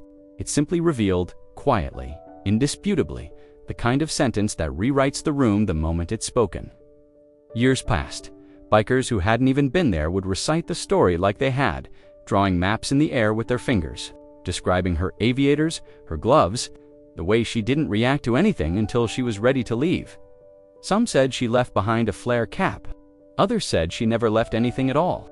But the mechanic knew the truth. He'd kept it in the drawer behind the bench for a while, until he decided it didn't belong hidden. He placed it beside the vending machine, where she had once stood. Not a shrine, not a marker, just a reminder. Once, a younger group of writers laughed at the story, called it a local legend, said no one like that existed. The mechanic didn't argue, just handed them a laminated folder from the drawer behind the bench. Inside, a weathered photo, slightly bleached, a row of soldiers standing next to a helicopter, dust thick in the air. In the center, her same boots, same quiet face. Name. No one laughed after that. Over time, the details faded for some, but the feeling never did. It became the kind of story that made people check their tone before they spoke too loud, the kind that lingered in the air of the station. Not because it was haunted, but because it had been visited by someone whose life operated far beyond what most people could imagine. They never saw her again, but no one forgot what she left behind.